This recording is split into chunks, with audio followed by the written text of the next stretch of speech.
Hello everyone and welcome back to the Skyrim audio adventure. It is I am back in more ways than one. I am back on the internet and I'm also back in the country. I've been working and traveling and doing lots of life stuff. Most notably, I got married and it's going pretty fantastic.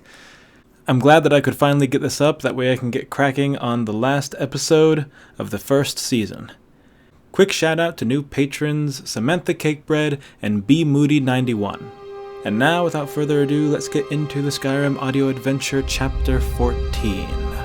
The Three Dreams.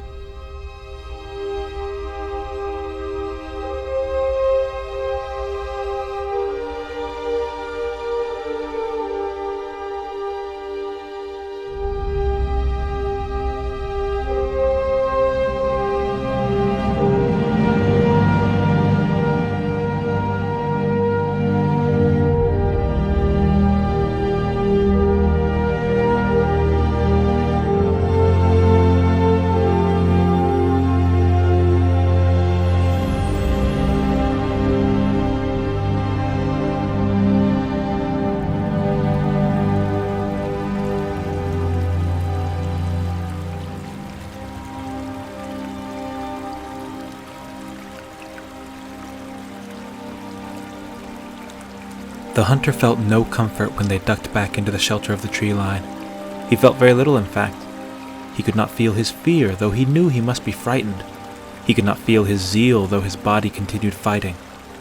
He could not feel the pack on his back, the boots on his feet, nor the burns on his hands. He could not feel the bruises from being hit, nor the cuts from being slashed. He could not feel his skin, cured and dry, nor the features of his face, crimson red and grim. He only learned of all this when they had reached the falls, and he fell onto his knees at the edge of the pool. The face, looking back at him in the gently rippling water, didn't look like his. Dried blood caked his face. It lay in streaks where it had run from his nose, mouth, ears, and eyes. Everything else was black from dirt, soot, and sloppy ichor.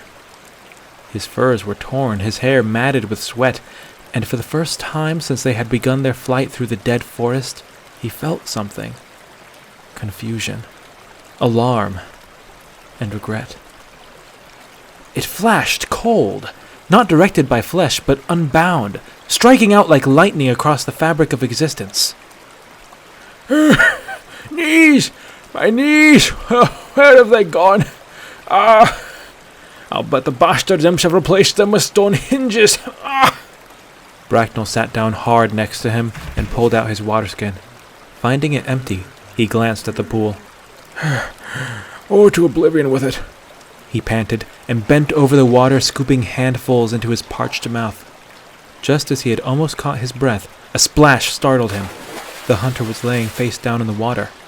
The old Nord reached for him, but the hunter had not gone inert.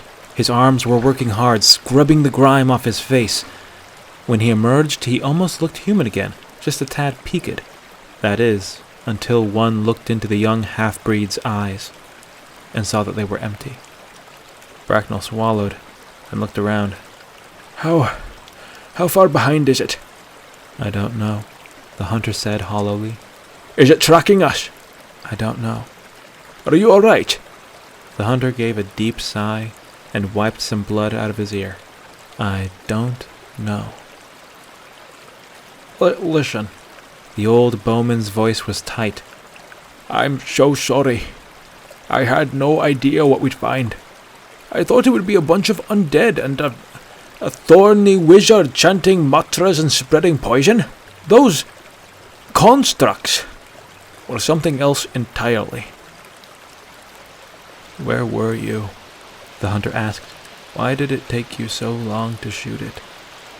I was delayed.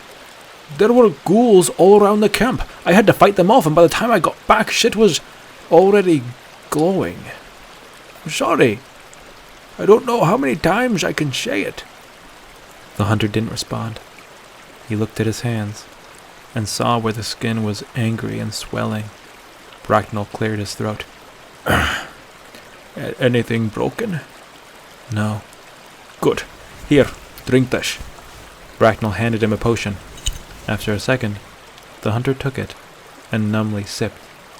Gods, I almost want to apologize for telling you you're ready, for introducing you to the companions and setting you on this path, but you should have seen yourself up there, lad. You fought like a thing possessed. You did yourself proud. Blast, you did the companions proud.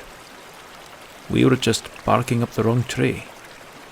The hunter blew his nose into his hand, and it came away bloody. This is exactly what I wanted to avoid.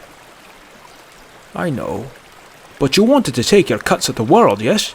To gain the power to make a difference? How many times has this been?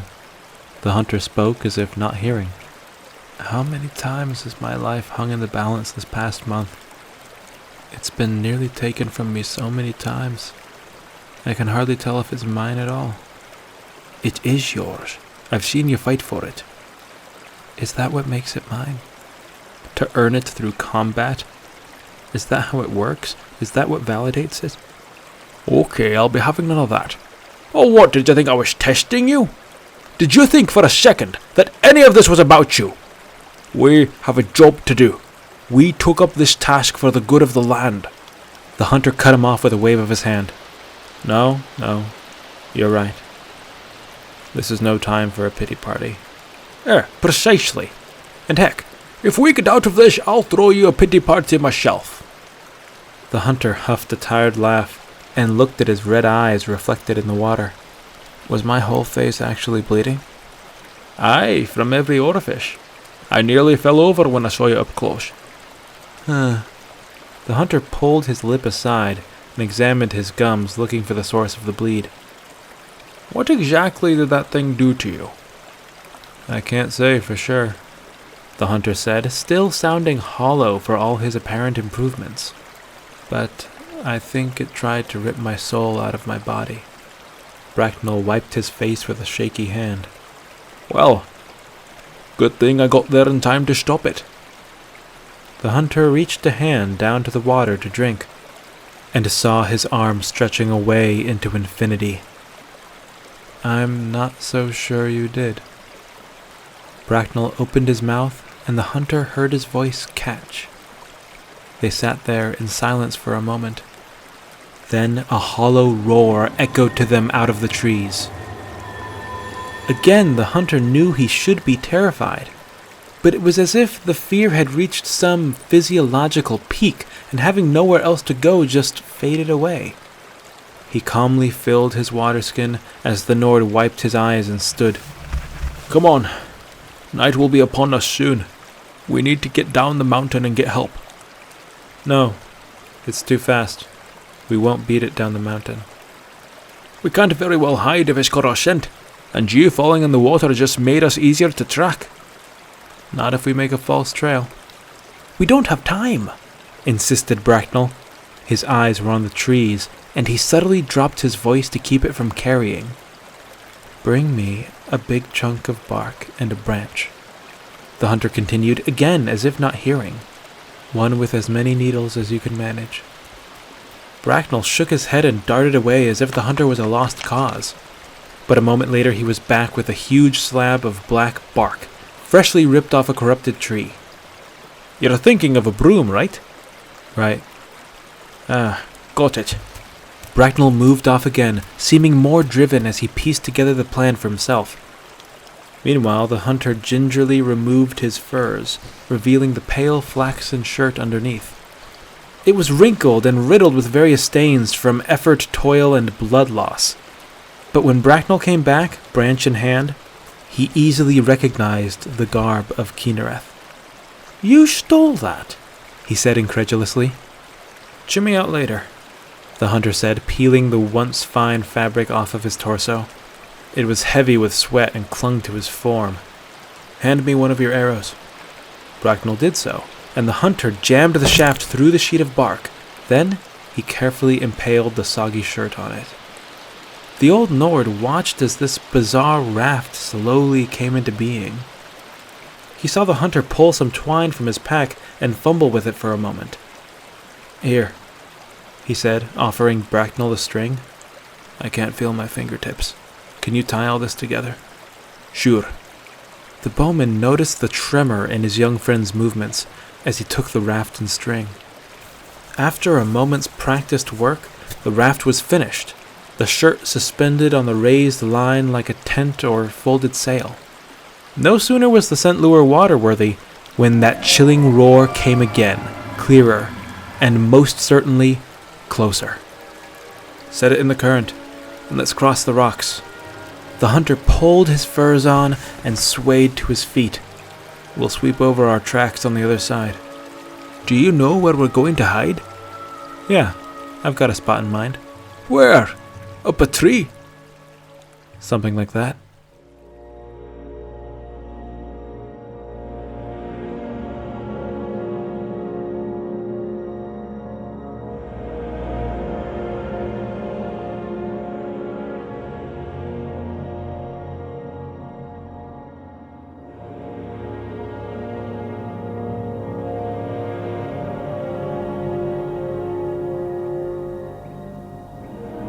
Where most places would have been kind enough to feel familiar upon a second passing, the Forest of Wisps was not so polite.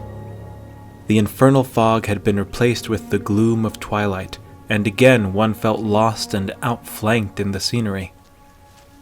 Beset by the same unnatural calm, the hunter took the landscape easily enough, counting steps and touching tree trunks as he went. Bracknell did his best to keep pace while covering their tracks, but stumbled and tripped over large roots. At times he was following his young companion by sound alone. The hunter strode through a bramble thicket, not reacting as it pricked and pulled at him.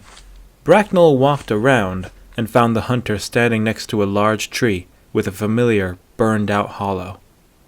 "Well, I'll be a skeever," the old Nord panted. "This is where you fell in, right?"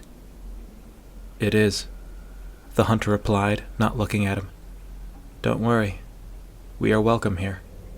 "What are you on about?" "We were told as much." "By who?" "By her," the hunter said, pointing into the night. Glowing faintly in the distance, peeking out from behind a tree, the pale lady watched them, her elven features still a mask of melancholy, her spectral hair still waving in a missing breeze. The pair blinked, and she was closer, peering at them from under a low bough but a few yards away. A sourceless whisper tickled the back of their necks as they looked into those darkly shining eyes. "I told you there was nowhere to go." The hunter replied evenly, as if this was any other conversation. "That you did. We found nothing worth finding." "You've returned a changed man." "I feel it." "You feel closer to us, and yet you feel closer to them." I'm not one of them. I'm not one of you. But I'm not what I was. "You've met the Baron." I've slain the Baron. "Truly?" Even through the strange echo of the woman's voice, the pair could detect surprise. For a moment, a symphony of voices began to slither from the trees, only to be silenced with a curt motion of her hand. "Is it over?" The hunter shook his head. "I don't think so. A hollow one pursues us." "I've heard the call of the beast. It hunts you, as it has hunted my flock." We work to see the end of the beast, and of the sickness in the deep wood. Will you shelter us from this evil?" The pale lady tilted her head as if considering. "Please," offered Bracknell weakly. The ghostly mask remained fixed on the hunter, but broke then into a soft smile. The mouth opened slowly wider, and just when it seemed the face intended to turn itself inside out, a cloud billowed forth, a silent, rolling tempest. Bracknell raised an arm and braced himself. The hunter did not. The fog curled around them, and the world disappeared. There was nothing. In the fog and dark, they likely wouldn't have known that the hollow tree was there if they had not seen it prior. "Come on," the hunter said, and stepped down into the hole. Bracknell followed, slipping a bit but keeping his feet. At the bottom he set down his pack and sat hardily, leaning against it. If this is to be our hidey hole, there's no sense starting a fire. Do you have any jerky left? No, I ate it all before the fight. Why in Nairn would you do that? I don't know. I guess I was nervous. Bah, I suppose I can't blame you. I never liked the idea of dying hungry. I wouldn't like it. Saw a woman in Bruma starve to death a long way back. She got this stomach problem. Some kind of growth of some kind. Had food and all the love and care of her husband. But she just couldn't eat. Do you have food? I have ingredients, herbs and salts. I figured we'd catch something. He looked up at the entrance. Fat chance of that now. Guess we're going hungry for the night. Are you nervous? Depends on how much you trust these spirits. I trust them enough. They have no reason to harm us. What has reason got to do with it? Ghouls and ghosties drawing lines and picking sides, blast. I think we've seen stranger today. Speaking of which, let me see your hands. The hunter didn't offer them. Rather, Bracknell snatched them up to examine them, running his fingers over them lightly. Goodness me, you practically cured them. So much for not having jerky. Will I lose them? No, nothing so dramatic. Your calluses saved you a bit. But you're going to lose that skin.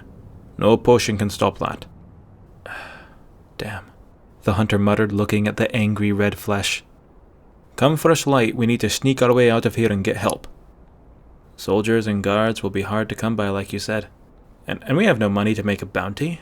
I suspect anyone else who is familiar enough with the area to raise a hand in its defense was in that pile up there, or walking with the wisps. Then we'll take a couple weeks and try again. We'll beg anyone we can. Maybe Ayala can get some of the companions to pitch in. When we're armed and mended, we'll get back up there and deal with whatever the necromancer has cooked up in the meantime. The hunter shook his head slowly. We won't find the necromancer there. There were no living souls. Bracknell squinted at the hunter. How do you know? The half-breed shrugged. I didn't see any. The old Nord leaned forward. What in oblivion is happening to you? What did you mean you're not what you were?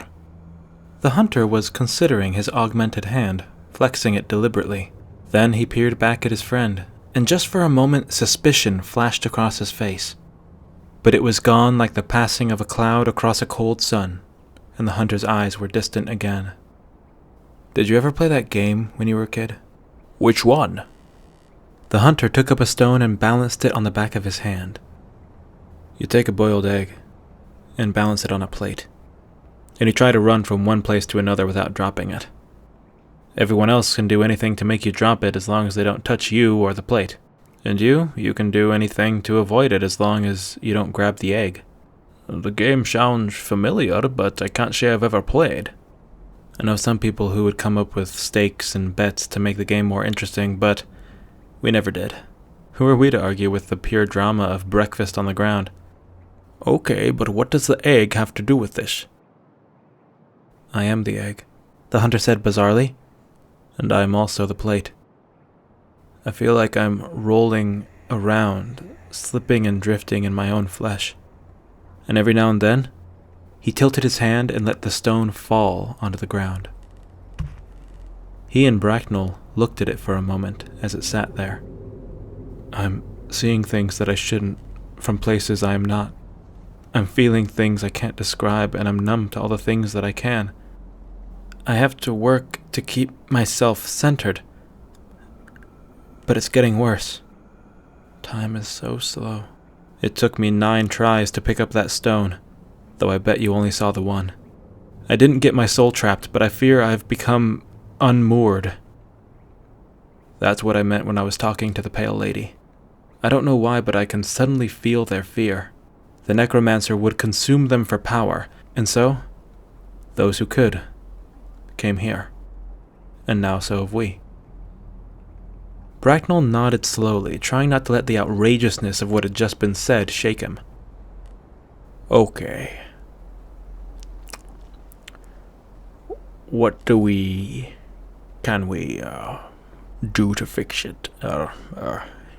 You fix you. I don't know, the hunter said dryly. Think a drink will help? I'm already drinking water. And the potion. No, I mean a drink. Here. Bracknell turned and opened his pack. After a moment's rummaging, he emerged with a pair of bottles. I brought a couple ales so we could celebrate after we took care of the necromancer. Don't want to let them go to waste.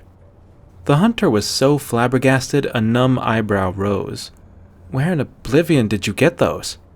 The sleeping giant. Where else? No, I mean, how did you transport them? I didn't hear any clinking in that bag. I said it before, you don't know how to store shite. You'll have to enlighten me once we get out of this, said the hunter, reaching out and taking the bottle he was offered. Or if we get out of this. To his surprise, the bottle was chilled. He could tell by the small ice crystals flaking the outside. However, in this stuffy forest of the dead, he was not about to complain about a cool drink. Cheers, Bracknell said, removing the cork and doffing his brew. To you and your pessimistic arse. The hunter tipped his drink in return. And to you, you crazy Nord bastard. I bet there's some Nordic idiom about this. It's never a bad time for a drink in Skyrim or some such saying. Well, it's less of a saying and more of a vital law of life here. You'll never guess how many folk, even wildlings like us, keep an extra drop of something on them. The hunter nodded along and took a swig. As an Imperial, I'm amused. As a Nord, I'm almost proud. The pair drank in sore, aching contentment. The hunter was ecstatic. He could feel the cool drink working down his throat and reinvigorating his senses. Maybe he was wrong and this would pass like an illness. With that, he fixed Bracknell with a sudden piercing glare. I'm curious. What has you convinced that the necromancer is up on that mountain? Bracknell was taken aback. Well, it's obvious, isn't it? That's where the poison is coming from. That's where the corruption is. Yes, but there was something else, remember? We weren't this certain earlier today. The old Nord ran a hand across his brow. No, I remember being confused, but now I can't remember why. Neither can I, said the hunter, looking at his hand again. But every time I try to think about it, my hand hurts. Even now, when I can barely feel anything, I can feel that. Must be in a lot of pain. Yep. And when was the last time it was in that kind of pain? Bracknell took a sip and rocked back in thought. I imagine the day you lost it. Exactly, said the hunter bitterly. The day it was cut off by a blood-sucking fiend who had just been messing around inside my head. Bracknell's jaw went slack. So, what you're saying is... What if it's not my finger that's the problem? What if it's my mind? Your body is remembering. It's trying to tell you what's wrong.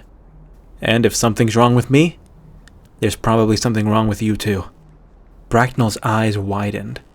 Someone's in our hedge. Oh, not just someone. The necromancer. Just then, a crunch of branches sounded in the distance. The pair froze like deer, and wordlessly turned their heads to the opening of the hollow. The silence of the fog dampened all sound, even their own breath. Neither of them were certain that they'd heard the sound at all. And still, they listened. Then, rumbling out of the night like a nightmare encroaching on the mind, came those dreadfully familiar steps. It started as a low, rhythmic pulse, but before long the hunter could feel the thuds in the wall of the hollow. The abomination was practically on top of them. Pine needles shifted and scattered as the thing rooted around and pawed the ground. They heard the sound of tree bark ripping as a nearby trunk was gripped by fearsome claws. Neither dared to breathe as the sounds of movement grew clearer and clearer.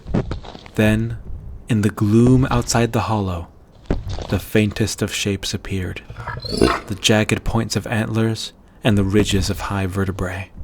The beast loped along but a stone's throw away from them. It stopped and turned its head as if scanning. It was unclear if it was searching by smell, sight, sound, or something else. They heard no sniffing, nor baying, nor even breathing. They heard nothing at all that indicated that the thing even had lungs. This made it all the more chilling when the jaw flopped open with the scrape of bone on bone, and it bellowed its high call into the night.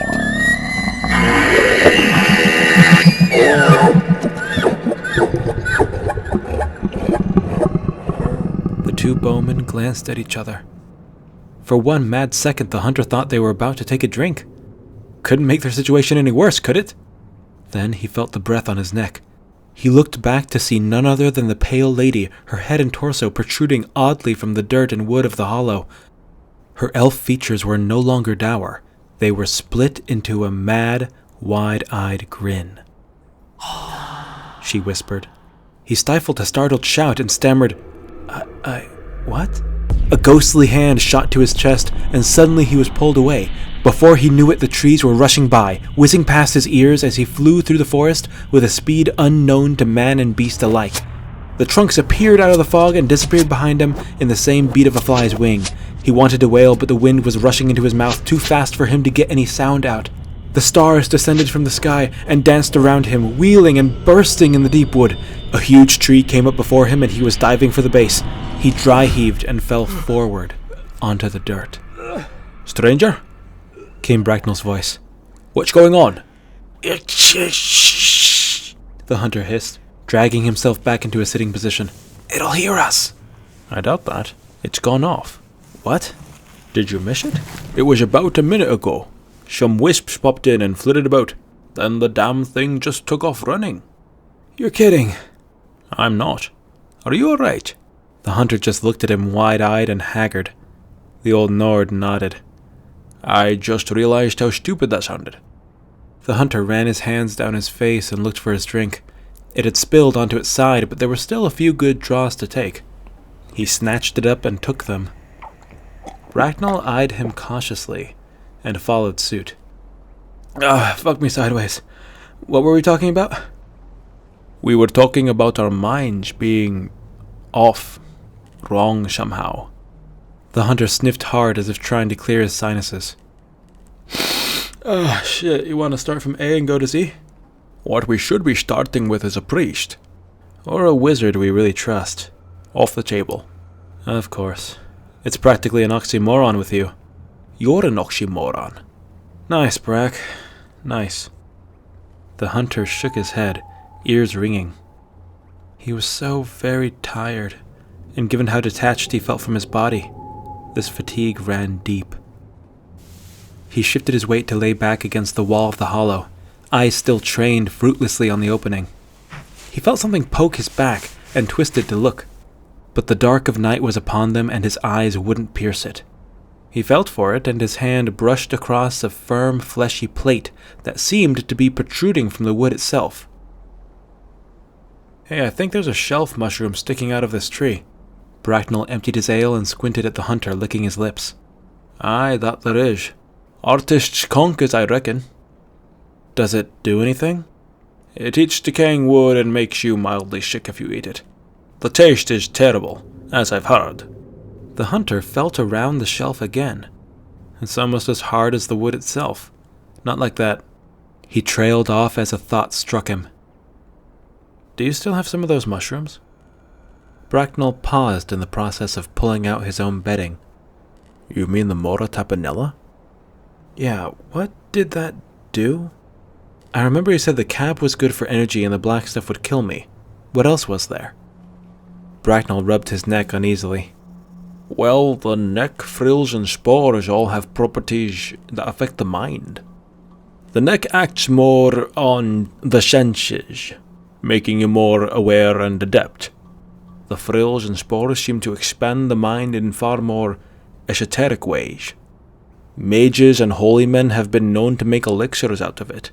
Clears their heads and strengthens their bond to Aetherius. Or so they say. Those elixirs don't get around much. Only man I ever saw take some started having visions and went a bit mental. Was he different afterwards? Not terribly. Took him a week or so to get right, but he was fine. What are you thinking?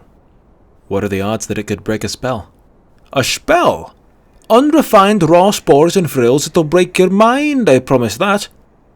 That ship has sailed, for both of us. Why not try? It sounded like a joke. It sounded like so many of those little jabs the two were always throwing at each other. But as their eyes began to adjust to the dark, they both saw the other was dead serious. I just want to point out, said Bracknell, counting on his fingers. Injured, soul torn, healing potion, alcohol, empty stomach, and now psychoactive mushrooms. I understand, but if we don't find a way back to our full faculties, I don't see us getting off this mountain. Whatever happened to a good night's sleep? It got torn up by the beast. Nothing but blackness was reflected in the pair's eyes as they measured each other. After a moment, the Old Nord shrugged and pulled up his pack. Here, he said after a quick rummage, and tossed a couple frill-filled caps to the hunter. Take it with water. Are you taking it too? I've got to, the Nord said, pulling out more for himself. We don't know how the spell works.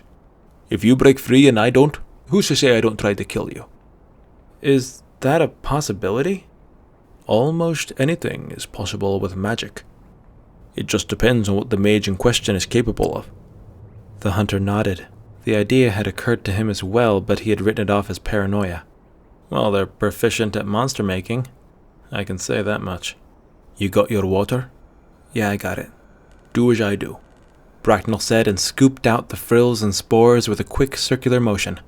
The hunter followed suit, and the Old Nord raised his finger as if they were toasting again. To our poor hedge. May they stay on our shoulders. The hunter matched him. For another week at least. Bracknell stuck the finger in his mouth and swallowed.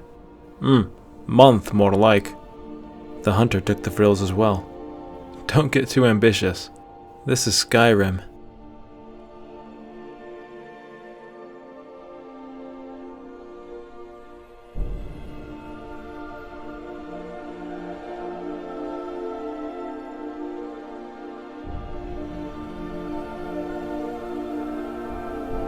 About an hour later, the pair lay across from each other in the hollow. Bracknell was as far to the back as he could get, curled up between the wall and his pack. Meanwhile, the hunter was laying back on the slope that led into the tree. He had come here hoping to find a breeze snaking through from the outside, hoping the woods would grant him just a huff, a small, sighing breath to cool his throbbing head. Yet all he found was a familiar view. Staring straight up, he could just barely see the trunks of the trees reaching for the sky somewhere above this labyrinth, reaching to starlight and moonglow. Sleep should have come easily to him in this dreamlike space, but it didn't. The fatigue, for all its potency, was too far away from him as he flickered in and out of his physical form. He flexed hard, trying to anchor himself in his flesh, but still the world slipped out of his grasp. It was this ceaseless battle for order that kept his mind racing and rummaging around inside and out, looking for any solution. His thoughts reached down into the roots, feeling the life essence of the decrepit forest still thrumming in the earth like a pulse beneath the skin. He snapped back into himself and was instantly bored enough to start counting the vague outlines of trunks around him. 1, 2, 3, 4, 5, 6. Are you asleep? Came the agitated voice of his companion. Go to sleep, Brack, he grumbled. That's a no, then. What's got you up? The Mora Tapanella kicking in? No. Nothing yet. You? I don't think I'd know if it was. Oh, you'd know. Your gums will go a little pale. My gums? The hunter rolled his tongue around in his mouth. Shame we don't have a mirror. Or light. You'll feel it eventually. The dryness and then, Oh, numbness. The hunter heard his companion trail off and shift around. Then the old man chuckled to himself. What is it? Nothing, you just reminded me of something. Forget it, go to sleep. Nah, you've piqued my interest now. I could do with a bedtime story. What, you want me to tuck you into? The hunter glanced down at his bedroll in the dirt. I mean, if you can figure out how, then be my guest. He heard the old man sigh, and a pack of crickets took up the call in the following silence. After a thoughtful moment, Bracknell began.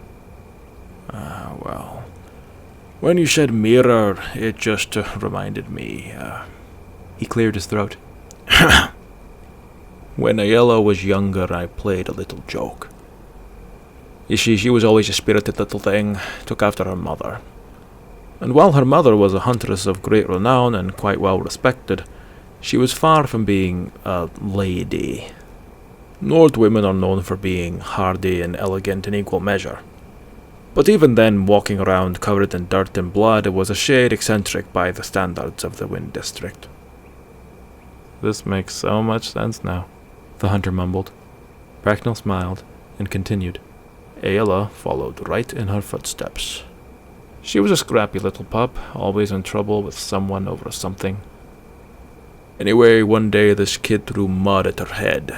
She, of course, pummeled him and his friends into a sniveling mess. Next thing I know, she wanders into the hall, twigs in her hair, red on her knuckles, and mud still on her face. She wanders into one of the shield maidens' quarters, and just sits, looking at herself in the mirror. I gave her some time, then went in and asked her what happened. Apparently, one of those kids said they only did it because she was always walking around looking such a wreck they assumed it was on purpose. No wonder they got the piss kicked out of them. I didn't know what to say, so I just waffled on about appearance and how we're seen by those around us, and somehow the thought came to me to tell her that she couldn't be that much of a wreck, because if she was, then the mirror would break when she looked into it. The hunter quirked an eyebrow at the sky. How did she take that? The old Nord gave a wheezing cackle. How do you think? She looked in the mirror, smeared the mud all around her face, and looked again. Then she went home, and her mother had to deal with her checking the mirror constantly. Of course, eventually she turned it into a challenge, and started trying to break the mirror with only her face. She would pull every bizarre expression imaginable. She'd roll her eyes around and tug at her lips. Poor mother thought she was possessed. One day I saw her take a plate of food over to the mirror and chew it up all opened mouth and messy. It didn't last long, but she never worried about her appearance again, and my word did I get some mileage out of that. The hunter was too haggard to laugh properly, but he smiled. Somewhere in his mind's eye he saw little Ayala running about getting into trouble. For some reason he imagined her already sporting those 3 streaks of paint across her face. He looked up at the fog above him and blinked, his vision beginning to go dark at the edges. He counted the trees again. 1, 2, 3, 4, 5, 6.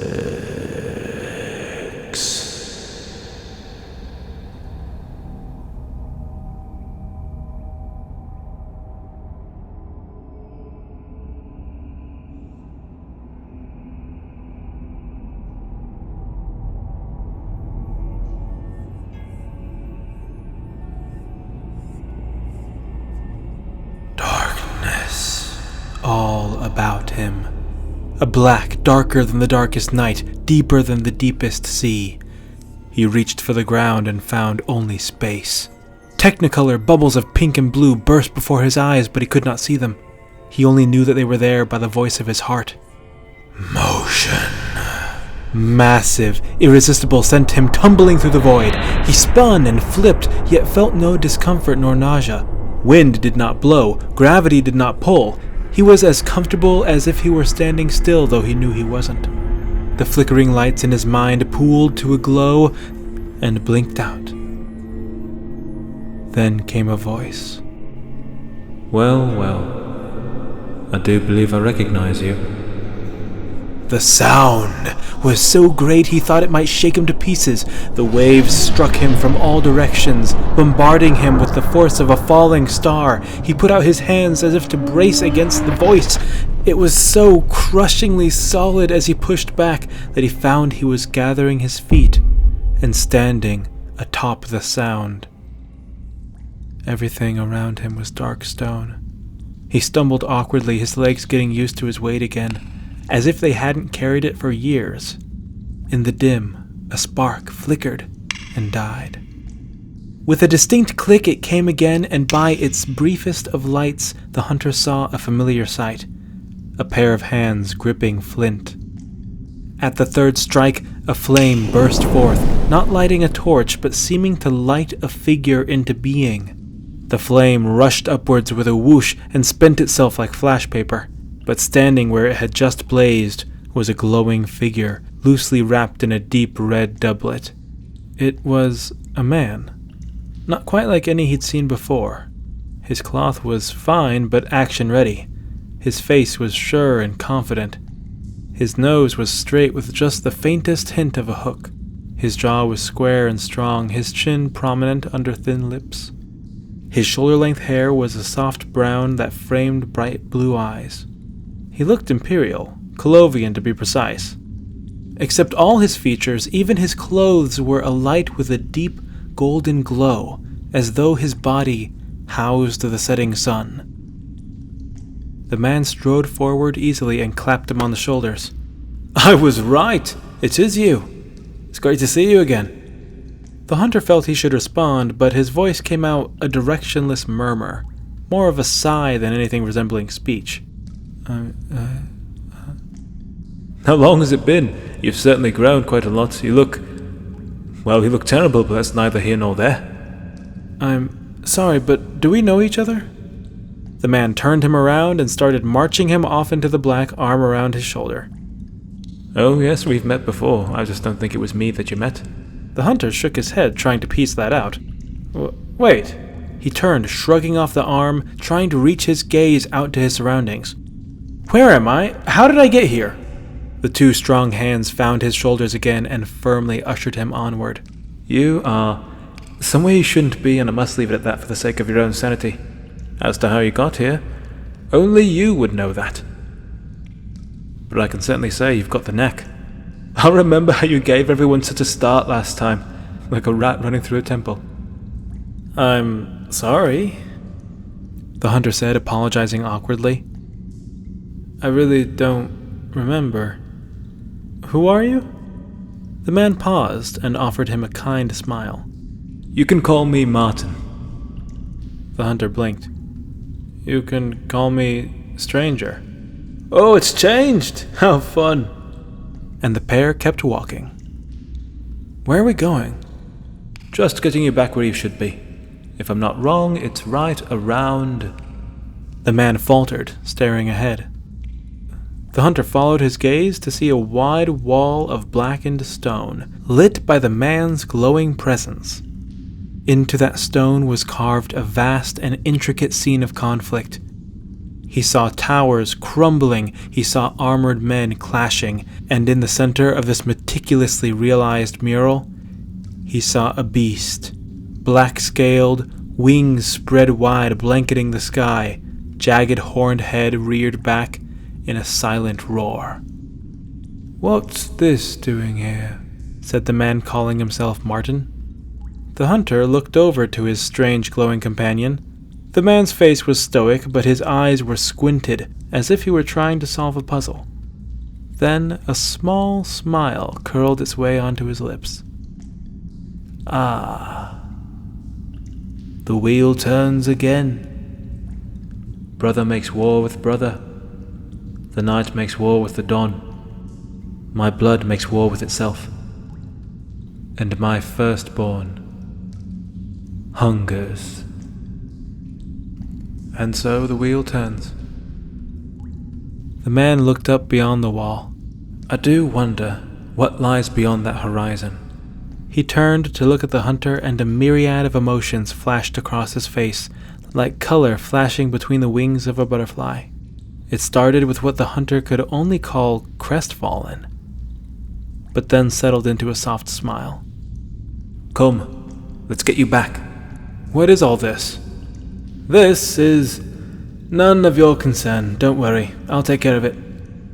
Martin raised a hand and the scene split.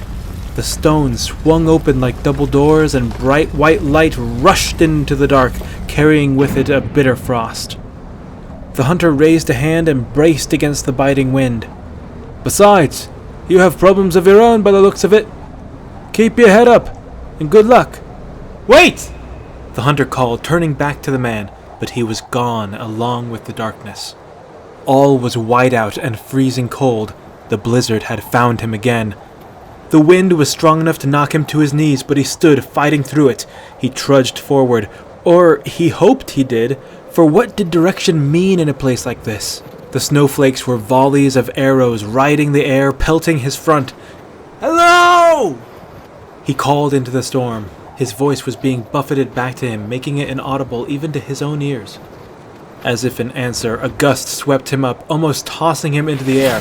His feet slipped and he fell into a snowbank. He wheeled his arms, almost swimming to stay atop the icy powder. Why was he here? What was he doing? His face stung as frost crept into his ears and nose. If he didn't move, he would be buried in an instant. He fought to his feet and was hit full force by a wall of snow. It caked his front, and he spun, letting the same wind that brought it fleck it away. He kept moving in what he hoped was the right direction, but he was less and less certain. Where was she? She can't have gone that far. "Joe!" he called desperately. "Joe!" The blizzard would leave no challenge unanswered. Somewhere high above and deep below, he heard a crack, like the earth was splitting. Suddenly the ground beneath him lurched, shifted, and began to slide. He flung his arms around, looking for purchase, but there was none. Everything was rolling and falling, below, along, and over him. The avalanche roared and swallowed him whole. "Father!" he screamed as the snow flew into his mouth. "Mother!" He barely got the second word out before he was crushed to dust by the force of the mountains. His world went dark once more, and he floated along, reduced to nothing but particles drifting atop a vague consciousness. He felt nothing but the infinite scattering of raw nerves. The dust swirled, bounced, and settled into the dirt. At the tips of his fingers, he felt the dirt. He felt the solid earth beneath his back and the cool air of the deep night in his lungs. He opened his eyes. The trees reached up around him as they had in the evening before. Sweat cooled on his brow, and his lips and mouth felt swollen and dry. The crickets played somber, slow notes somewhere beyond the fold of his reality. He wanted to lick his lips, but he couldn't. His tongue wouldn't respond. He reached up to his mouth, but the arm wouldn't move. Had it gotten worse? He strained hard to sit up, but it was like a weight was sitting on his chest. He strained harder and popped up. All at once he was loose and free. He felt momentary relief until he looked back and saw his own body still lying half atop his bedroll. Swiftly he lay down, terror gripping him so tight he was almost scared to breathe in case that had stopped working too. After a minute of lying there in silent anguish, he felt the air gently trickle into his lungs with the cool of a glacial stream. Again he tried to stand, this time moving relaxed and slow. All he managed was a twitch of an ankle. Was this it, then? Would he lay here till time ran itself out, unable to move, too scared to free himself? His calming breaths melted into quiet sobs, and the trees above him melted with the tears in his eyes. His world twisted and blurred, and while his face could not but appear stoically still, he wept. Suddenly, through the tears he saw something move in the foggy canopy. He blinked as rapidly as he could, trying to clear his eyes, but he could do nothing about the gloom. High above, odd, spindly shapes shifted and whipped just beyond the range of his sight. Then, with the deep, hollow popping and creaking of wood, a shape the size of a carriage came falling straight towards him. It was not unheard of for the thin tops of trees to be snapped off by a high gust of wind, but he never thought that it would be the root of his demise. Still dreadfully inert, he watched in quiet horror as the shape descended. Then in confusion, as it started slowing down. A wooden mass resembling a splintered section of a mighty fir loomed into focus above him. It hung there strangely for a moment, all brown bark with veins of green moss and lichen running across the cracked surface. Then, with a sound like an old stuck drawer, a pair of eyes snapped open. The hunter blinked. The eyes blinked back, huge and dark throughout like an animal's. It was then he saw the sloping shoulders and torso stretching up into the gray. They too were gnarled wood and bark, curled knobs and swollen galls like the imperfections of skin and hair.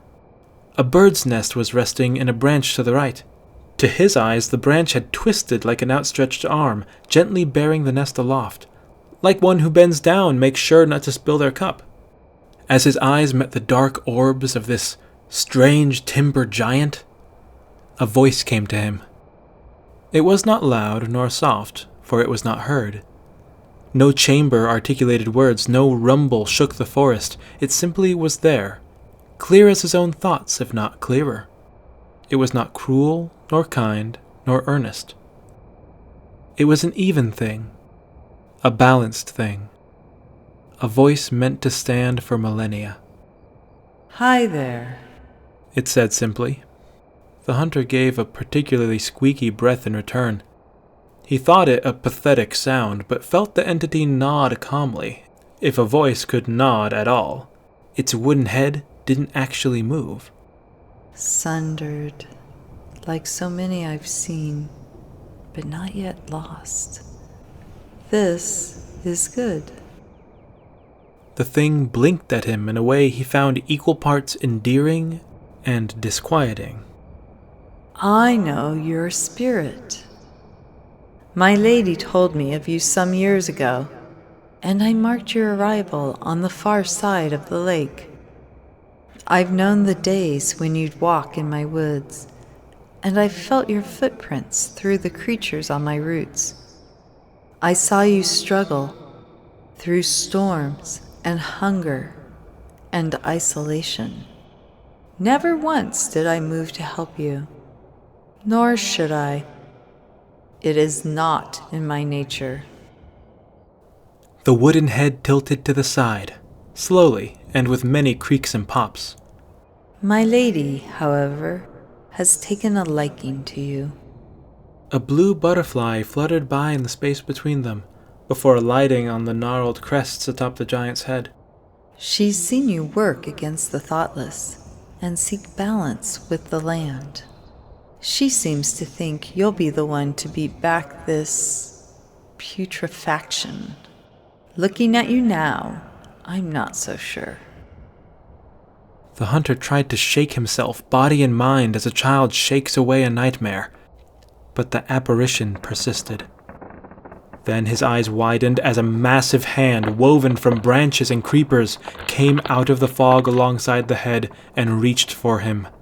He closed his eyes in fear as the voice continued. "But I know this.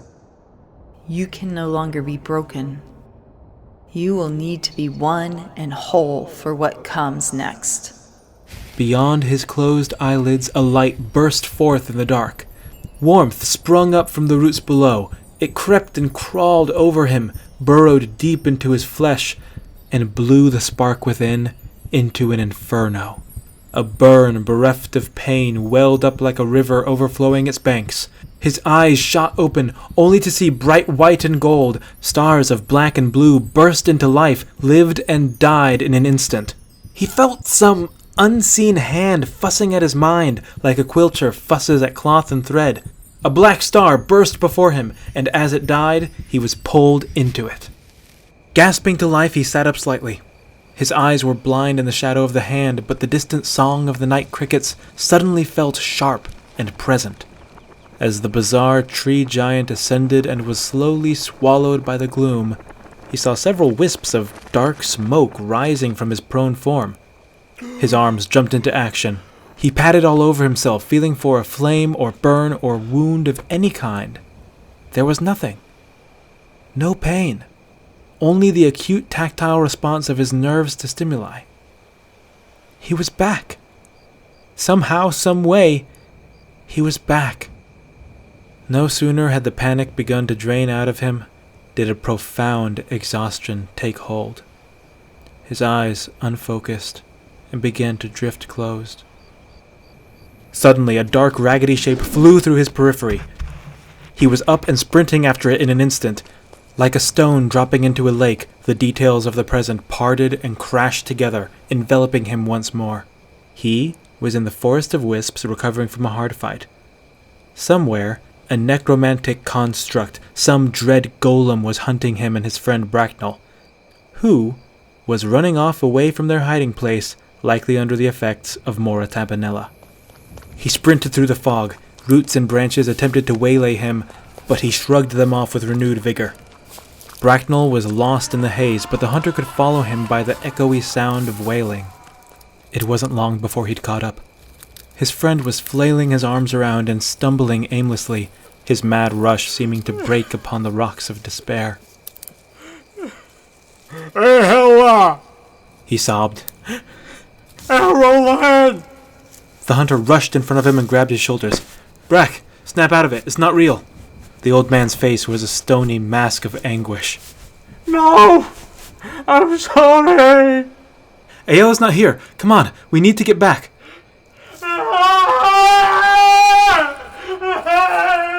The hunter felt the old Nord's cry deep in his heart.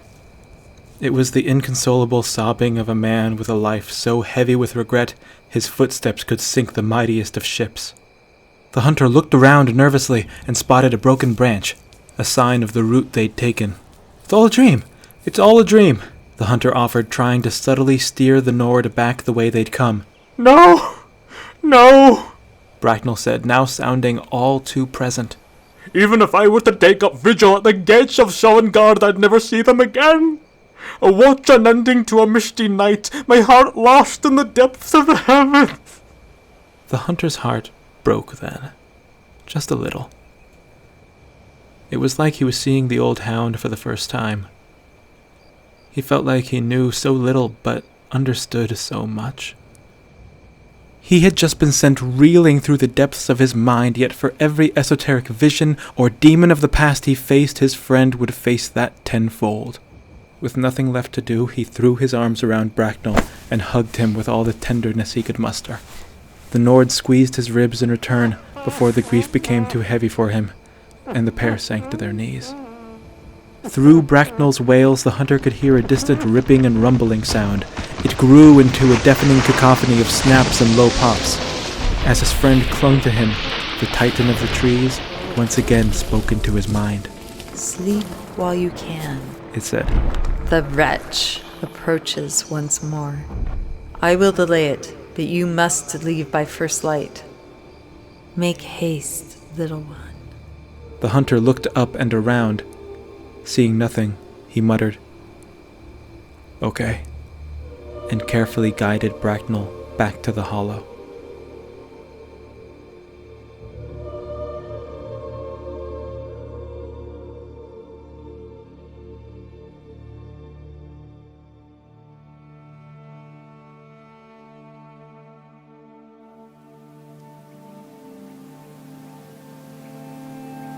In the crisp hours of pre-dawn, the hunter roused Bracknell, and they set about packing their things. Like the morning before, they were largely silent, the difference being that back then, neither quite knew what to say. And now, there was so little left to say. The hunter eventually broke the silence with basic pleasantries. "How are you feeling?" Like I challenged a mountain goat to a headbutting contest. "And lost? Would it make a difference?" Only to the goat, I suppose." Sleep did more for you, it seems. Bracknell looked at him evenly. By Talos, you look bright and driven. I feel it, the hunter said, rolling his shoulder experimentally. This is the best I've felt in years. The old Nord shook his head. Youth. The hunter chuckled as he hoisted his pack onto his back and checked all his armaments. Then he said, with a tone that did not carry the weight of his question, "Do you remember?" Aye, I do. The spell is lifted. Then you know where we're going. Bracknell sighed, ran his fingers through his thinning hair, and stood, shouldering his pack as well. The first thing we were made to forget was the fact that the salmon are missing from the river, but the slaughterfish in the lake are fine. The hunter nodded, which, assuming downhill flow, indicates a point source somewhere along the river. The putrefaction was never the cause. It was only ever another symptom. Of who? The person who told us to climb the mountain in the first place. Anish. Yeah.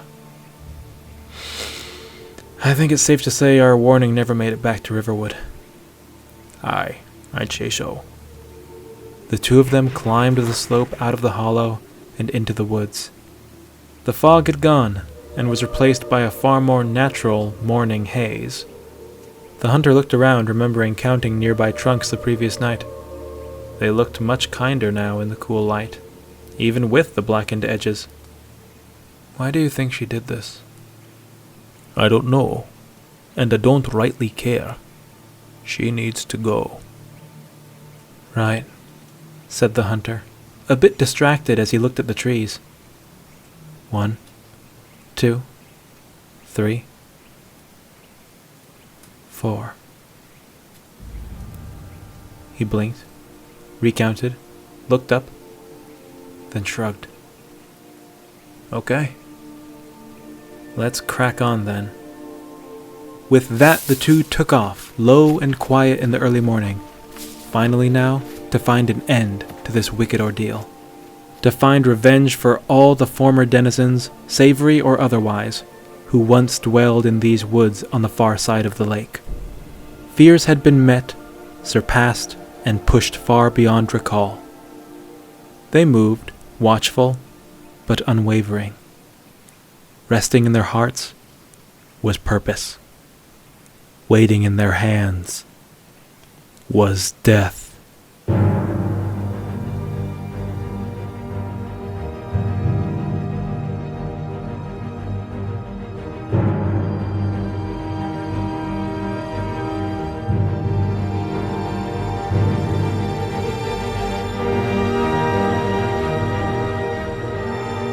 Thank you for listening to the Skyrim Audio Adventure Chapter 14. Special thanks to my mom for providing the voice to the big tree giant, and also to Brenda Schmid for reprising her role as the Pale Lady. I'm so glad to get this out, not just because it's been a while since I've released anything, but also because now I get to work on Chapter 15, and oh, I have been looking forward to this so much, you have no idea, and I am just so psyched. It's going to be the finale to this season, and I will keep you guys posted. I am thrilled, I hope you will be too, and if you want to lend your voice to this show, reach out to me on my Discord. Also, you can check there for any updates. I tend to give you just updates now and again of how close I am to releasing something. Also, if you have any Skyrim memes or any other such esoteric hilarity, you can share it there. I'm here for it, it's all in good fun. Now, everyone out there, COVID is on a bit of an uptick. I know because I have it, and, you know, just stay safe and stay well, everyone. I'll see you in the next chapter, and until then, I say, once again, thanks for listening.